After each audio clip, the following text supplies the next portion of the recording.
Initially, I just want you to try to center the clay, and then maybe you can open it, and I'll be coming around to everybody, as you know, particularly the squeaky students. You know, the squeaky student gets the attention.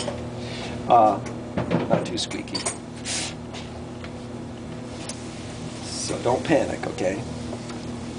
So it's still on center, and I have my left hand inside, my right hand just kind of resting on the top, and I pulled it towards me. You don't want to go past the base. This determines the bottom of the pot. You go past there, it's going to collapse on you. Now, before you go any further, you want to clean up the bottom. And you know you did this right because you have like rings, circles happening inside the bottom of the pot where your finger crossed. Question. Yeah. As you're pulling out, there's no support at all from the outside.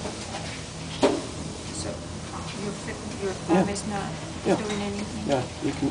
On big pots, I pull like that. Thumb's just there to tell me how far to go, and it's a natural thing. So the next step is to smooth and compress the bottom. So you take your tall man on the other hand, your right hand, and you start in the middle and hold it there for a little while, and then move away from you. So your finger just kind of glides over the bottom. It takes a little bit of clay off, but it packs that clay in so it will not crack. It also smooths it. Can you see the difference there? Can everybody see? You're welcome to come up closer. It's hard to see from that distance on such a small pot. Okay, next step. Now sometimes when you open it, it flares out like that. Or it might be wiggling a little bit, right? So you want to bring it in, because once it starts going out, it's hard to get it to go back in. The thicker the wall, it's easier to bring it in. So do it early. You can wet the sides, put hands on both sides, just like you're centering it, and bring that top back in. Another thing you can do, if it's wiggling around like that, you can recenter it. You can do that by making a channel that the clay passes through with one hand, and then just holding that hand in place in front of you and pushing down a little bit on the top with a sponge on the edge. See how that recenters it? My thumb's on the outside, my fingers on the inside. On bigger pots, you put one hand on the inside, one on the outside. That'll get it straight again. Okay. Now we need to pull the wall up, thin the wall. If you can get this far, get it open, get a nice even wall, keep it centered, that's fantastic for today, okay? In fact, you may want to do several of these, but keep them. They're great for pet balls. They can't knock them over, they can't break them. But I want you to take you to the next step, which is lifting the walls, thinning the walls. So the idea is there's pressure on the outside, pressure on the inside, and it's just one point. It's usually just a finger point, and to keep your fingers strong, you keep them together. Big pots, you might want to just use the side of your knuckle. I'll usually wrap the sponge around a fingertip like this. You don't want to put your whole hand on it. You can, but it's a lot of friction. You need a lot of water. So I'm going to make a groove down at the bottom, and I'm going to push in at the bottom a little bit and lift. At the top, you stop, relax, and let go. If you find it's going out, you probably pushed too much on the inside. It should be kind of a cone shape, so it's coming in a little bit on the top. And then you can recenter that top at any time. Say, you made a mistake. You can put your hands on, fingers on either side, and just point right over here. I know it's rude to point. See how everything's right in front of me? Or if this were a clock face, about 3:30. Right about here.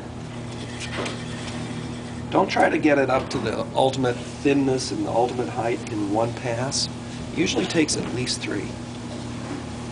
So to wet the walls again, I'm going to Just put a little water on the top, push in at the bottom, get that groove.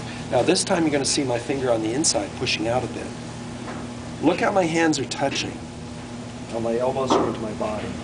My legs are, you know, you're really steady. I drink a lot of coffee and you want to keep your body steady, so one hand will help the other. Push in, hold, push out a little bit, and lift straight up. And get to the top, relax, and let go. Now you're doing it right because you're getting these nice concentric lines happening.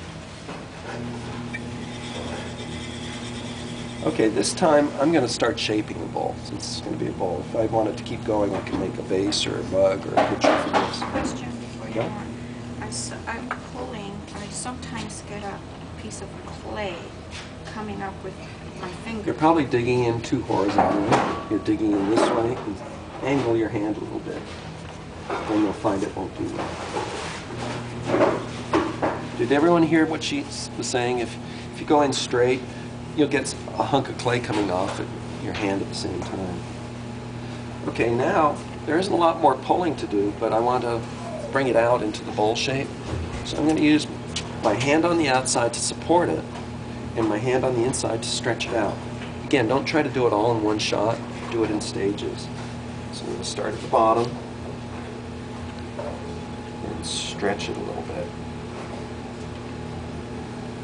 And here at the top, relax and let go slowly. Remember, if you let go suddenly, it'll do this. You can shape the bottom a little bit more on the inside, and it's just, it doesn't take much to push the clay around at this point. And look what happens if I push it and relax and let go. So it goes right back to being round. If I push it and let go before it has a chance to go all the way around, it'll be off.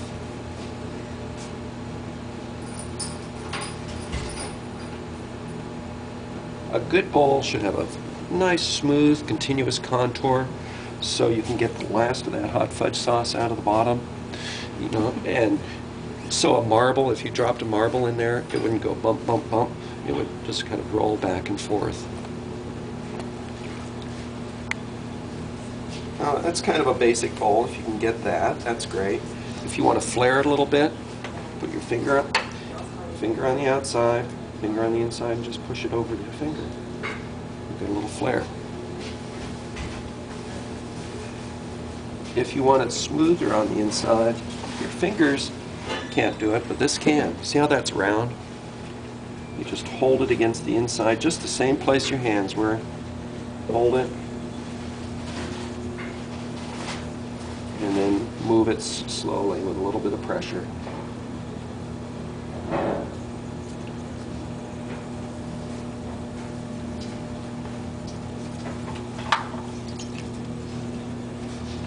Now before you take it off, you want to chamois that top edge so it's nice and smooth and rounded. So you take the chamois, make it straight, and then let it drape around the corner. So it's just really the edge of the chamois doing it. And that'll round it and finish that edge nicely. Almost there.